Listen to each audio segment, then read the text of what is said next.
Mexico Magazine's culinary editor, Cheryl Alters Jamison, joins us in our Builder Source kitchen, and I'm always thrilled when you are here. Oh, and I'm always thrilled to be here with you, Nikki. Thanks, it's good to see you this morning. Oh, it's so good to see you. I'm really excited about today because we're going to talk a little bit about the April issue of New Mexico Magazine, and in this magazine you actually wrote about style and sustenance and dining well in only New Mexico surroundings. So tell us some of the restaurants you featured. Well, what we did was deal with restaurants that not only have good food, but have a really lovely setting. But, you know, attractive settings can come in all kinds of forms, from really high-end places,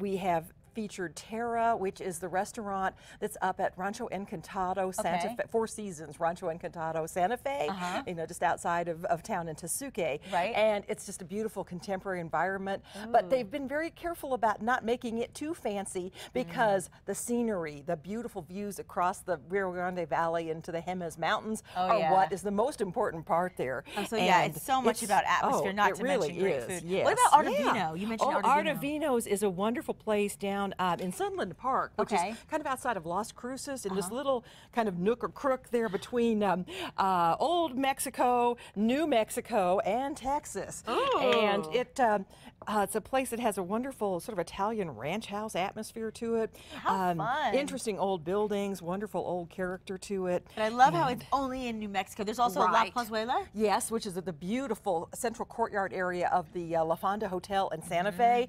And it's really the heart and soul of the place. And it's not just visitors at a hotel restaurant there. It's everybody local. It is so popular. Well, and now today you're making something special from one of the restaurants you feature. Tell us about this. Well, this is a simple dish. Well, relatively speaking. I like how she says simple. Simple for you, Cheryl. Oh, you can do this too. Anybody else can. We're making the Strawberry Rhubarb Pie that comes from the Tune-Up Cafe, which is a little place in Santa Fe that has great style. It's kind of a wonderful little urban spot in the midst of Santa Fe. And it's got real New Mexico style. And this is a pie that Charlotte Rivera, the owner with her husband Jesus, puts together, and they really specialize a lot in great baked goods. Anyway, I love to make strawberry rhubarb pie, but I learned a great secret from Charlotte's recipe, which includes vanilla the secret ingredient. Yes, in the filling as well as in the streusel topping that we're going to put on this too.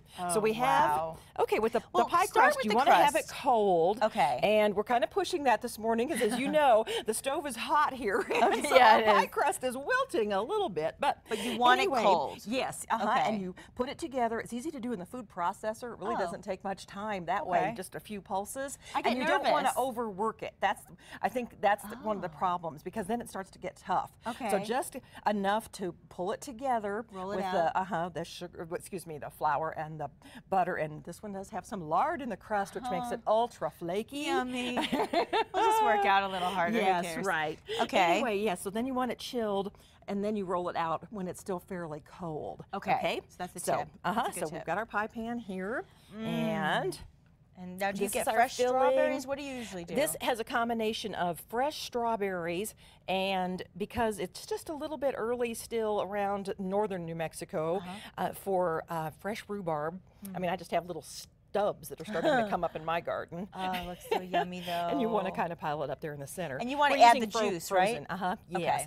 And the filling does have some cornstarch in it, and that's going to help thicken the juices up just a little bit, so that it's still going to be juicy, but this is generously filled. Yes. Like I mean, some people fill it with, they stay very sparse, but for you, I appreciate that you're really giving us a nice, generous portion. Yes. You always take good care of us. Yes, definitely. I try anyway.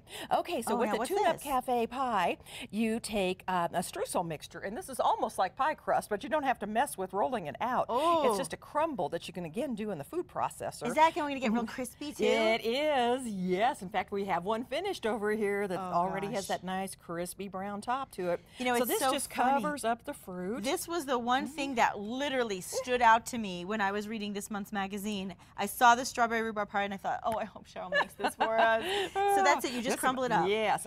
It's just a mixture of flour, butter, sugar, and A little more vanilla. Yes. And then how long are we going to bake this for? This bakes for about 45 to 50 minutes or so, just till that topping is nice and brown the way you see there. And what temperature would you say? 350.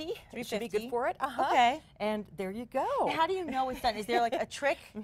To testing if it's finished? Well, in this case, it's really going to be cooked through. You just want to get the topping nice and brown. Once you That's see what that you're golden going brown? for, is that golden brown color with the streusel topping. So do you think we should get into it? Oh, you absolutely. You think we should try it? How could you make a pie and not try?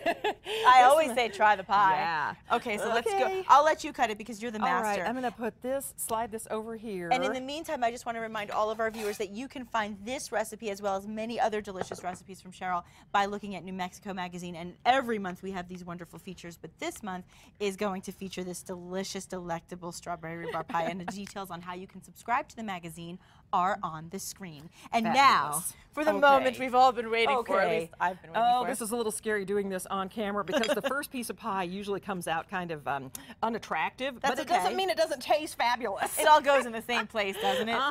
Yes. Oh, it looks so yummy. All right, okay, if you can, if you can reach that. We can always. Okay, we've got it's gonna crumble. Crumbling apart. It's okay. But that's okay. It'll taste fine. Like I said, it all goes to the same place. Here, put a little on this plate for you. And I'm sorry to make the viewers jealous, but it's about to happen. Oh, it is good. All right, so this is yours. This is mine. Okay. And let's go for it. Let's see what you think. I'm ready. I'm ready. Okay. Okay, I don't even know where to begin. This is so yummy. Cheers. Good. Cheers to a good morning. Salud. Okay. Bye. We'll be right back. Bye. Oh my God. Today's chef appearance is sponsored in part by Ben E. Keith Food Service Distributors.